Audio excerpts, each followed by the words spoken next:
At ayan, good day. Magandang araw sa ating lahat at magandang buhay. So ito, meron na naman ako bagong i-share sa inyo. As usual, isa na namang amplifier. So concert na clone. So hindi naka-print yung Stereo Karaoke Amplifier EB502B. So ayan. So ang problem nito ay hindi na daw nagki-click. Nagtumutunog naman kaso nagki-click yung relay kapag nilakasan, namamatay. So, ito yung ating isa-solve na problem na naman sa amplifier. So, ito na lang ating kaibigang tech dito. So, ang sinabihan niya yung may-ari at ipapa-recondition na lang daw. So, kasi nga ay medyo complicated. Hindi na kaya ng isang tech na kaibigan natin. So, sinabihan niya na yung customer na ipapa-recondition sa atin kasi tayo lang naman yung maraming parts na resistor at kompleto tayo ng nito. Ang resistor. So, ayan.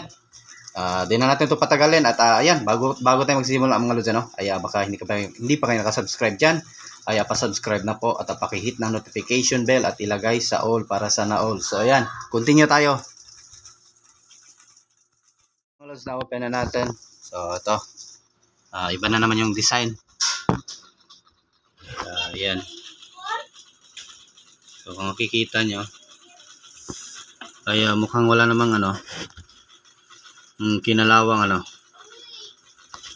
naman yung niya sa capacitor side.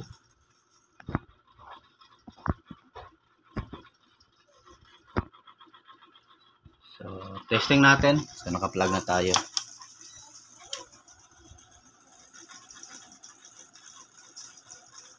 Wala man lang delay yung niya, relay, pitik diretso. Yun Pinipitik agad mga lods, walang delay. Pansinin nyo. Ayan Pagka on ng switch natin ay mag-o-on na din siya. Ayun. So testing natin, may audio tayo.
Isang channel. Hindi malinaw yung vocals, no? Hindi naman siya asing garagal, mingungo lang siya konti lang talaga.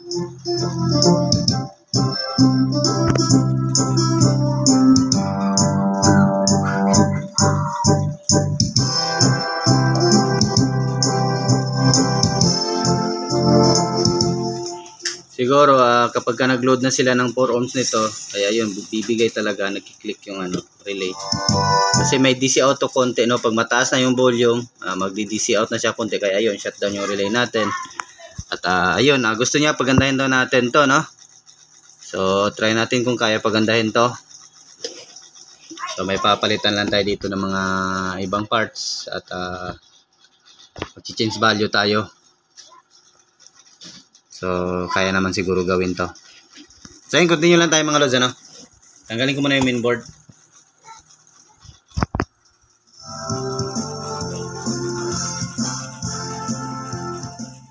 Natanggalan natin yung board. So, So subukan ko gawing ano to mga lods, gawin natin tong circuit ng Sakura 502, no? So gagawin natin tong Sakura 502. So ito, bubunutin na natin to. So mukhang pwede. So yan, papakita ko lang sa inyo kung ano yung mga tinanggal ko, no? Baka para if in case meron kayong ganito, baka may mga ganito kayo na amplifier, ay kung gusto nyo i-mod or pagandahin at yan, ipapakita, i-reveal lang natin mamaya kung ano yung mga tinanggal natin na resistor or kung ano yung mga ipapalit natin na parts at mag-change value tayo sa ibang resistor dito. So yung continue lang tayo, no? So ito na mga lods, ito na yung mga binunot natin. So itong 100 ohms binunot natin, ano? Itong 33K binunot din natin.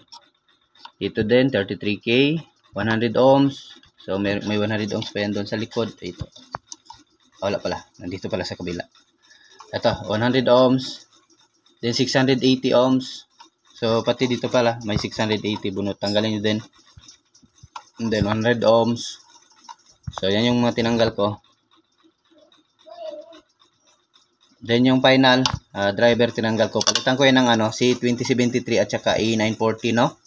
Kasi yung nakalagay dito D667 at saka B647. So yung Zener diode 27 volt, okay na yan. So sa kabilang channel ganun din. Tinanggal ko yung final driver. Ito 100 ohms, 100 ohms. And then 680, tinanggal ko 100. Then 33K, dito naman sa kabila 100, 33K at 680 ohms. Yan. So yan lang yung tanggalin nyo kung may ganito kayong amplifier. So ayan, taniman ko muna. Makapag-audio test tayo, ano? So ayan mga lods, tayo na taniman na natin. Natapos na nating palitan yung mga need palitan. So yung ating final driver, ganyan po yung position niya. Always nyo lang tingnan yung yung emitter ng ating transistor, driver transistor. So ayan. So ito na yung mga pinalitan natin. Ayan, nakikita nyo. Ito ay 33K dito. So 39K ang nilagay natin. And then ito yung 100 ay pinalagyan natin ng 10 ohms. So brown, black, 10 ohms. And then ito ay 220. So 5 ban itong kulay blue. 5 ban 220 ohms yan, So sa kabila naman dito yung 10 ohms yung sa 100, no. So nakita nyo doon sa ilalim ng board 100 ohms. So 10 ohms yung nilagay natin. At dito naman sa 33K ay 39K ang nilagay natin. So ito sa feedback, no. Feedback resistor to. So yung sa likod niya ay 220 ohms 5 ban. And then yung dito na parallel sa ating positive base to negative base ng ating output ng ating final driver ay 220 ohms. So ayan, dalawa. So 1/2 watts ang nilagay natin. So same din sa kabilang channel, So ito yung 220 ohms din. So ayan, dalawa. And then yung ating pinalitan na 680 ohms at 220 ohms yung nilagay natin. 10 ohms at 39K. Kabila 10 ohms, 39K. So yan lang mga lods. So ayan, testing na natin. So yung dito yung 2551 ay yung sa ating bias transistor ay pinalitan natin ng mahaba ang paa kasi nga ay hindi maabot yung heatsink. Dapat nakadikit yan sa heatsink mga lods, Then kung nakikita nyo, nilagyan natin ng thermal grease or silicone compound. So ayan, dikit nyo talaga sa heatsink kasi yan yung sensor niya sa init para mag-auto adjust yung ating bias. So ayan, testing natin. So ayan mga lods, at bago tayo magpatuloy sa ating audio test ay babatiin ko muna kayo ng isang magandang buhay. At ayan, mag-shoutout muna tayo kay unahin na natin si Mariel Kasingal. So ayan, nice one naman, boss. So ayan, galing. So thank you, boss, no. And then next naman si Anganas Mix DJ 95. So ayan, at ayan, gusto ko itong vlog na to kasi electron. So ayan, thank you dol, no. So daghang salamat. So taga Cebu ata na si sir. Next naman si Roberto Quintans. So ayan, shoutout sa iyo, sir. At nandyan lang po yung link, no. So nagtatanong si sir saan nabili yung at magkano. So nasa Shopee po, i-click mo lang po yung nakapin na link nandyan po sa ating comment section. And then next naman si Ray Olarte. So yan, mayang adlaw. So mayang adlaw po mo dadol. So daghang salamat sa suporta, no. Next naman si si Danilo Guzman. Okay Lods, instant repair. So yan, daghang salamat, maraming salamat. So thank you, no. So next naman si Dandy Rontalo. So yan, boss, tanong lang, kaya ba natin? Kaya sir, kaya. So yan. Ikaw lang bahala magtansya sa volume mo, no. So ayan. Next naman si Nibadi Guzman. So ayan. So yung isa kanila si Sir Danilo Guzman, yung dulo lang. So yan Lods, magkasing lakas ba yan ng 4 channel? Opo. Mas konti, mas siya konti, no? Mas malakas. So yan. Next naman si Isagani Angeles. May Z, ang hirap kasi ni YouTube, pinagdikit-dikit tong mga pangalan halos parehas lang ng laman ng PX1000, pero lakas boss. So yan, lakas pa rin po boss. And thank you boss, no, shoutout sa iyo dyan. Next naman si Music Lovers. So ayan, Sir Mayang Adlaw, nakoy pa dun. So sim niya. So ayan, studio lang na sir, no.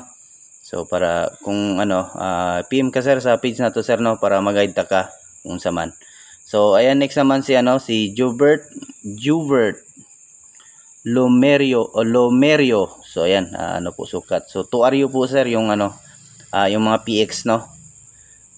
Tsaka yung yung PX1800 is iba po yung sukat nun, parang nasa 3RU ata yon. And then si babatiin din natin si Darkman 5401. Number si YouTube na ata itong nagdagdag exclusive na yata sa iyo bro, si GBL pa doon brad. So yan, thank you. So sana nga, no. So next si Malasarte. Kailan kayo magkakaroon? So ipon lang Lods, walang pangarap na hindi maaabot, basta pag-ipunan lang po, So ayan, next naman natin si Seron Video Okay Vlog. So ayan, nice sounds idol, thanks for sharing. So ayan, shout out sa iyo diyan idol, no. So my friends, ayan, maraming salamat. And this si LB Perez. So ayan, maraming salamat. So maganda po talaga tumunog yun.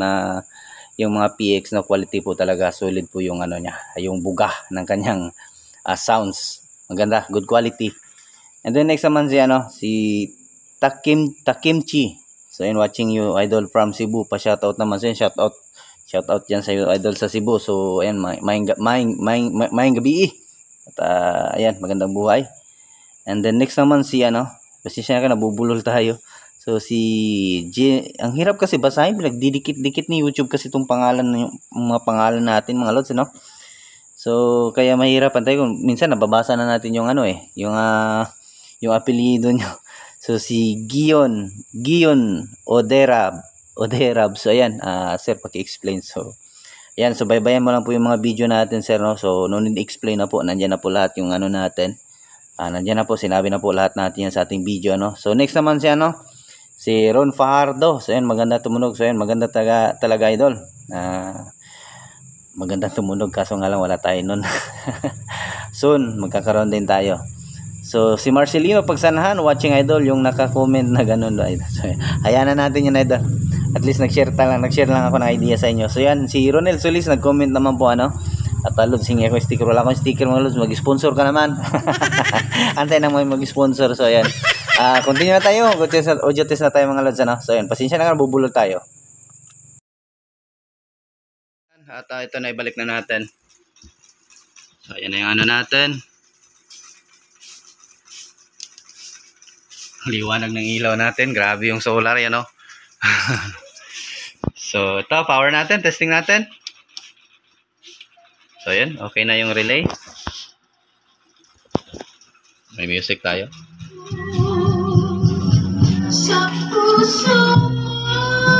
Ang ganda ng bass mga Lods, Ganda. So palit tayo ng kanta kasi baka may copyright to. Oops.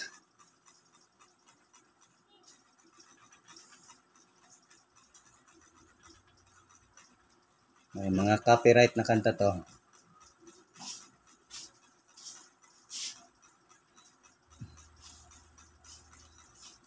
Punta natin sa playlist. Wait lang. So, kung may ganito kayo mga lods, so gawin nyo na. Doon tayo sa budots na ano, kasi walang copyright yun eh.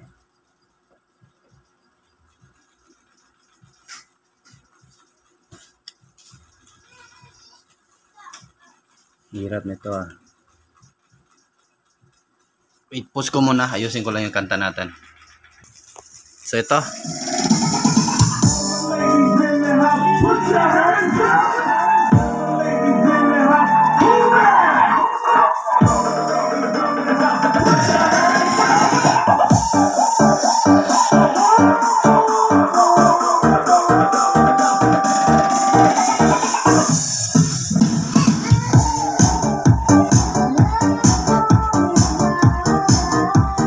Ganda talaga ng bass mga lods pag mamod. So shortcut, direkta na natin yung ano natin kasi nag-iila yung series valve natin.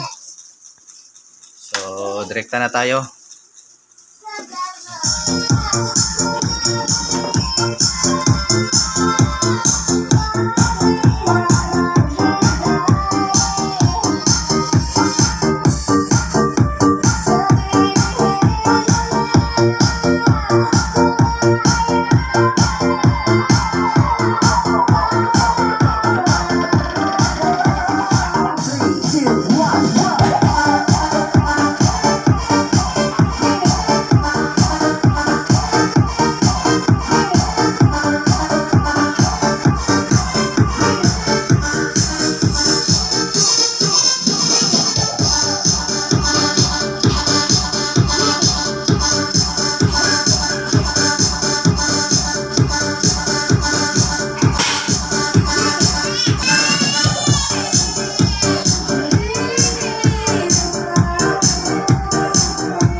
So mukhang success yung gawa natin mga lods, ano? So hindi nangungo yung tunog.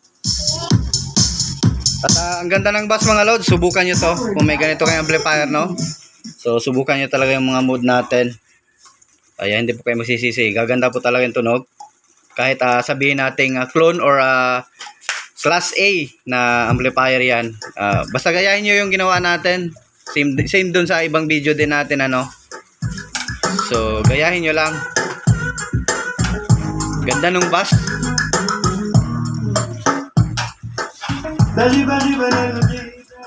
Next natin. Nag-advertise yung video natin.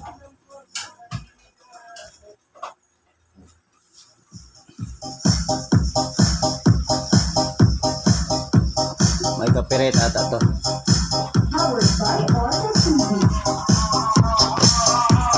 So yun o, lakasan natin yung bass. Oops, may copyright. Huwag yan. Yung isa. Grabe yung bass.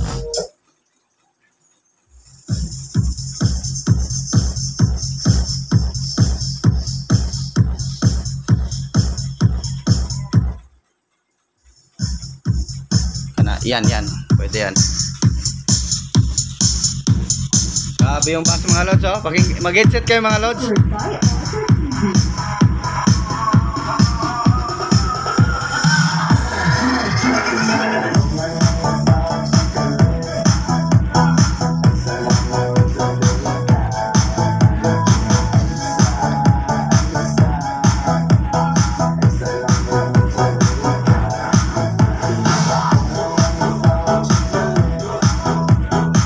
So kumbaga sa ano pa ay yung unang ano niya circuit, no, na hindi pa natin binago ay kumbaga hindi luto yung bass. Ito ngayon lutong-luto. Buong buo yung bass niya.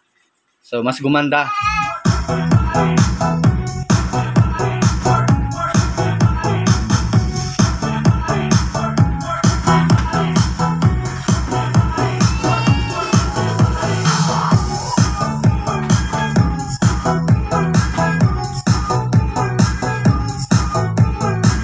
So yan, dana tayo mga lods, ano, at tayo ay magpapaalam na at meron naman tayong gagawin next na amplifier. So eto, meron tayong gagawin na anong amplifier yun, Mikata ba yun? So ngayon pa yung dadali ng ating customer. So yun na naman yung air condition natin.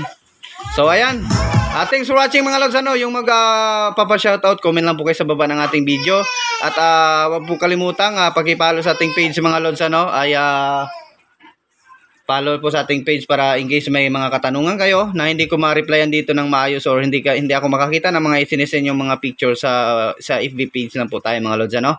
So pwede ko po kayong tulungan doon. Basta PM lang po kayo, huwag po kayo mahiya. Basta kaya ko, tutulungan ko kayo.